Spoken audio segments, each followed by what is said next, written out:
Hey Canucks fans, today I want to talk about the communication, or lack thereof, between Jim Benning and his free agent players and player agents. I'm Clay Emo, I'm at Canuck Clay on Twitter, I'm at Clayton Emo on Instagram. I'm the founder of the GLCPC, the Good Looking Canucks Positivity Club.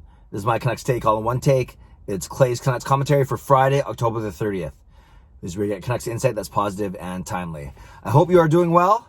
Last night I emceed an event, a virtual event for over 2,000 people. You may have seen my tweet. It was pre-recorded, but still had to shoot all the footage over the past week. So overall, it went really well and is a big fundraising event for our archdiocese. Okay, let's talk about money, but in the Canucks context. And in particular, I want to talk about Jim Benning, and I want to talk about all the free agents that we've seen leave the team. Now, we've seen actually 7 players leave the club, 6 UFAs, all 6 of them: Markstrom, Tanev, Toffoli, Leivo, and Domingue, and Fantenberg. We've seen the Canucks lose also 1 RFA in Troy Stecher, who in essence became a UFA when the Canucks did not tender him a qualifying offer. And respectfully, I'm not going to talk about Louis Domingue here. I'm not going to talk about Oscar Fantenberg here, because not as important pieces as, say, the other 5 guys I do want to talk about. But I do want to talk about Markstrom, Tanev, Toffoli, Stecher, and Leivo, and the circumstances under which they left the team. So again, let's treat Troy Stecher as a UFA just for the purposes of this discussion. Then I don't have to keep distinguishing. And like I said, he was a UFA once the Canucks did not send him a qualifying offer as an RFA. But those are 5 big pieces that have left the team. Again, the big 3 that we were always talking about: Markstrom, Tanev, Toffoli, and then Leivo and Stecher. Now, it's our understanding that a lot of the delay in negotiations in contract talks was due to the Canucks trying to make two things: a Jacob Markstrom deal work and an Oliver Ekman-Larsson deal work with the Arizona Coyotes.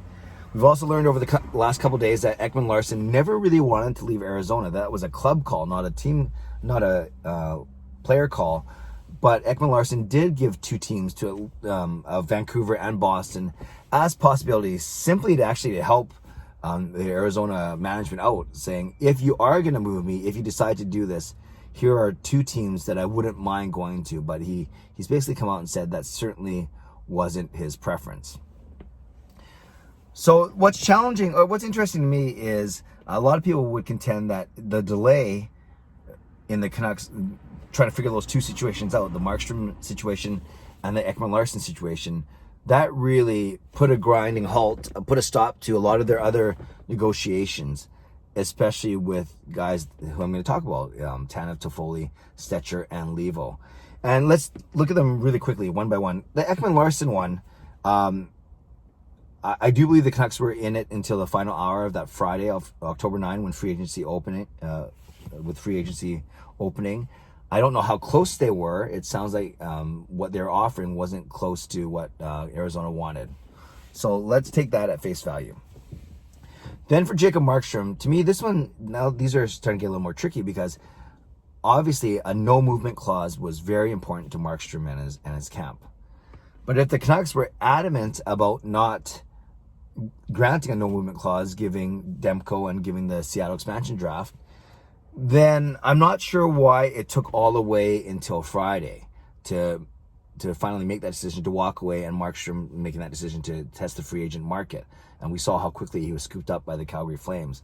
Now, I do get it from one standpoint, is you don't want to show your cards right away, and you don't want to basically 3 weeks before October 9th say, oh, that's it, we're not going to sign Markstrom, good luck, Jacob. You know, obviously you're not going to do that with your 2-time MVP.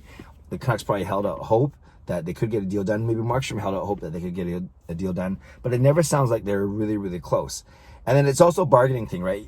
By not playing your cards, by not declaring that you're not going to be able to sign Markstrom, it actually, in essence, helps him drive the market value for him up, because then Calgary thinks they have to sweeten the deal, and Edmonton or another team trying to go after him thinks they have to sweeten the deal, because obviously Vancouver's still negotiating with Markstrom as well. So I get all that part of negotiations for sure. But it's really too bad if these 2 situations, Ekman-Larsson and Markstrom, that the Canucks didn't yeah, I can't say they didn't think they'd make work, because obviously they did think it would make work. But there had to come a time before October 9 where they were thinking, this isn't going to work, and we're not going to get either of these guys, or at least one of these guys. Therefore, maybe we should talk to Tyler Toffoli and Josh Leivo and Troy Stecher before October 9 happens, before before free agency opens. Because one common theme that I've been hearing is that there were hardly any talks between the Canucks and Toffoli. There are hardly any talks between the Canucks and Tanev. There are hardly any talks between the Canucks and Stecher. And there are hardly any talks between Canucks and Leivo. So there's a common theme here of a lack of communication. And I don't proclaim to be a Benning bro or a bitter bro. If you're following Canucks Twitter and all the craziness that happens on there, I try and give a balanced opinion of what's happening. Obviously, as the founder of the GLCPC, I tend on the optimistic, the positive, give the benefit of the doubt side. But this one, it's not like it's one or two players. It's 4 or 5 players that have kind of said the same thing. Now, you got to remember, hockey players generally, among all pro athletes, pretty humble, pretty well-spoken, don't like to rock the boat. So not one of those guys has flat out said, oh, they never even talked to me. I can't believe, how poor their negotiating is. And they never even gave me a shot. And Jim Benning's a goof. None of them are saying that. But in what they're not saying, they're kind of saying the same thing. In that, yeah, I didn't feel like I was a priority. And they waited too long to come back to me or to loop back to me. And for the Chris Tanev deal, and I've said this along with the Jacob Markstrom deal, I'm okay with the fact that they let Tanev walk, because the deals that Markstrom and Tanev got, I'm happy for them as players and as people, but I don't know if I'd want to lock into that much money and that much term for those two guys. And I've said that many times on this channel before. The Tyler Toffoli one's interesting because if the Canucks knew that they had this Nate Schmidt deal on the basically anticipating the Nate Schmidt deal, then I get where they had to free up as much money as they could. So maybe that's why you don't sign Tyler Toffoli, even though Toffoli signed for an affordable contract in Montreal. So I guess I kind of get that, but Toffoli has hinted that the Canucks really, really didn't send him a serious offer during the negotiation process. So, that kind of leads to my argument here. The Troy Stecher one's the most painful to me, because I think he could still be, Toffoli could be a valuable piece, but I think Stecher could be a very valuable piece, especially as a bottom pairing D-man, affordable contract. He signed for 1.7 in Detroit for 2 years. And I can't say much, but I do, I've heard from a few sources that I trust that with Stecher it became a timing thing. And he made a decision to go to Detroit while going back and forth with Vancouver. And that's all I can say here. But in essence, there was a chance to bring Stecher back, and it's unfortunate that it didn't happen. But again, it was a communication and timing thing. And then Josh Leivo, probably of the 5, the smallest loss, but still can be a good player in your middle 6, in your third pairing, whatever it may be, second power play.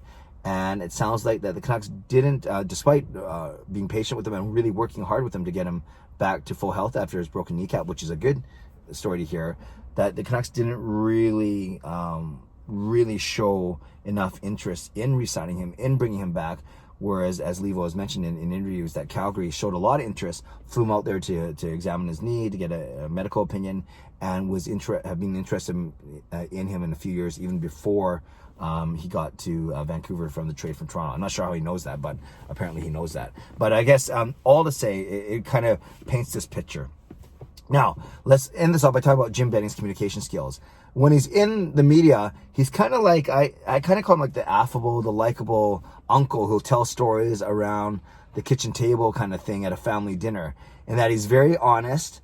He has no filter, but it doesn't mean he has no filter because he's vulgar or that he says, offensive things. He has no filter in that he's so honest in that he just kind of says what he means, and he means what he says. And I like that generally in communication overall and in my ministry. I'm not sure if that's the best tact, though, when you're trying to negotiate multi-million-dollar contracts and play this game of chess as you move pieces around. So perhaps, and it's not just Benning, it's his assistant GM and others in management, but I truly believe that he perhaps put too much stock into the Markstrom and Oliver Ekman-Larsson negotiations, and he probably waited too long, and then it became the kind of damage was already done. By the time he looped back to the Toffolis and the Stechers and maybe the Leivos and Tanevs of the world, that maybe it was too late. Maybe there's already seeds of discontent sown there, and maybe those players were already looking to go elsewhere. So, you know, I don't know anything for sure, and I'm not trying to start any rumors. This isn't stuff that other people haven't talked about already. But as I was just thinking about it, reflecting on it, as I was preparing for this vlog, I just thought you just see a common theme of not a lot of communication. Didn't feel like I was a priority, and that's not good. And you want to build a culture where, if you want this place to look appealing, this team, the city to look appealing, you don't want to see 6 players depart the team, like 1/3 of your roster departing a team in one fell swoop over a span of 2 weeks. So it is what it is, so to speak. Canucks fans, let me know what you think. Do you kind of agree with me with some of these communication issues? Do you think I'm reading too much into it? Do you think maybe I'm not reading enough into it? I love to hear what you think. Love to know what you think. So leave a comment below.